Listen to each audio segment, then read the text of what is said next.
With every update to gtaonline, Rockstar changes a lot of things in the patch that coincides with the DLC. And so in this video, I want to go over some of those things that have changed since the Agents of Sabotage update. These could be anything from major changes to minor fixes, or possibly even some things they don't mention in the patch notes.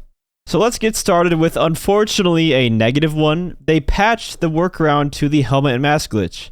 In the last update, they patched the telescope method, which was the original helmet mask glitch for like 10 years. Well, now they patched the workaround bed method. If you now try to do it, your accessories menu is just grayed out. I don't know why they keep patching this. There is literally no negatives to this being in the game. It just lets players customize their character even further. Stop patching it. I don't know why they keep doing it. I will try to find another workaround. I think there still might be one that works. I'll keep you guys posted on that, of course. But it just really pisses me off that they keep patching these harmless glitches when there are way more harmful things like God mode to be patching. But let's change gears into something more positive, shall we? 50 vehicles were buffed in this update, because they gave UNEDITED lock-on jammer upgrades to 50 vehicles in the game that didn't have them prior. From normal supercars to motorcycles, we finally have a lock-on jammer on some bikes even. The old police cars that we got in the past few DLCs got lock-on jammer upgrades. Some notable ones that I noticed are the Duke of Death got one, the JB700W, the Manchester Scout.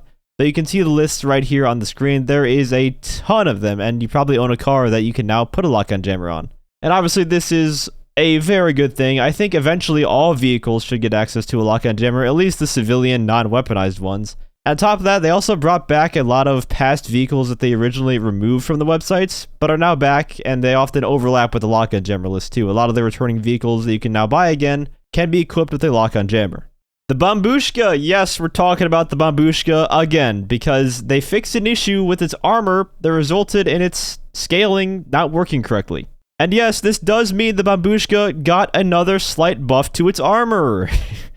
It now takes 6 homing rockets to blow it up instead of the 4 pre-patch, which still isn't ideal for this vehicle in the slightest. When we have players in vehicles that can shoot 1 rocket a second, and the Bombushka moves only about 10 feet per second, it's not going to do anything. The Bombushka needs to be able to tank like 20 rockets to be good. It should have Avenger level of armor on it. I'll probably do a full breakdown of the armor changes in another video, but I did want to mention briefly in this one because it did stand out to me. But in case you were also wondering, no, the Bombushka gun camera is not fixed either.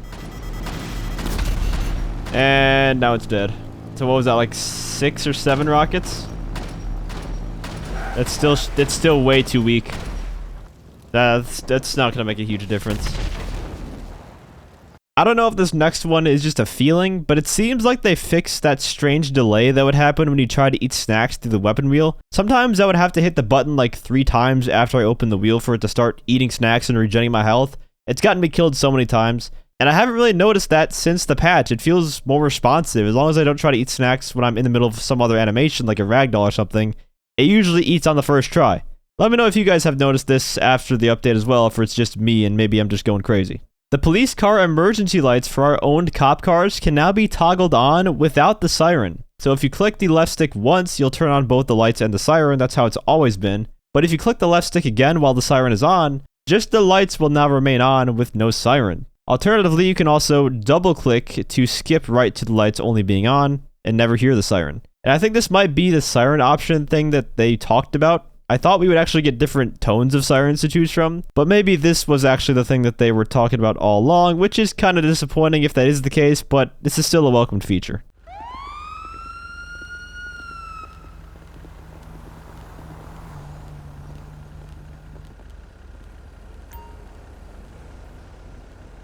Rockstar raised the payouts on drag and drift races across the board. I unfortunately do not have percentage values of how much they increased them by, but hopefully a substantial margin so that more people even play those. I haven't even heard of anyone playing the drag races since they were originally out. They made a few changes to the nightclub random events, and this is going to make a lot of people upset, but they fixed the passive mode method where you would go in passive mode before entering your nightclub and be guaranteed the ejection event, which would give you free popularity, and you never have to worry about getting the harder, more annoying deliver VIP mission. Now it is entirely random. Even if you're in passive mode, you can still get either event. It's completely random.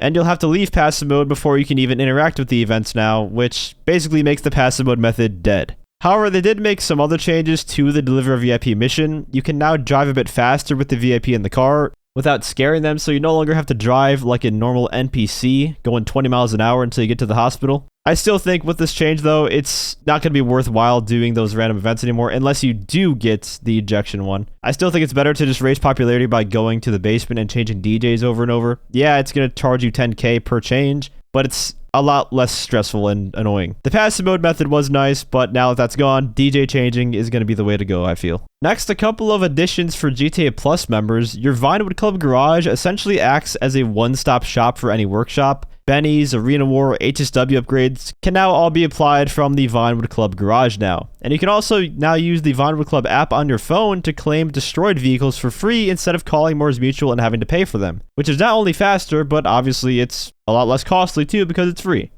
Moving on, when you launch certain missions now, the game will give you a body armor of the highest quality you have unlocked for free, which for most of us would just be the super heavy armor.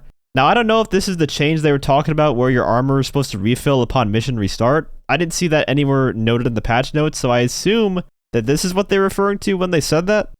Here's one that I know a lot of people will be happy with. You should now be able to store the candy cane and snowball launcher in your gun locker. I know a lot of people complained about this before. People mentioned it on my streams, so that's a good change there across the board. And finally, a change that's in the patch notes that I don't think is working correctly, unfortunately, is they've stated that they fixed an issue where vehicles would spawn far away when called in on Elysian Island. This has been an ongoing problem, and a very annoying one at that, for a while now, with your vehicle spawning at the docks when you're at the middle part if you try to call it in. Well, the vehicle doesn't spawn at the docks anymore on the other side of the water, but it still spawns far away from you, as you see here. That is nowhere near where I call the vehicle in at, so there might be some further adjustments needed to this one.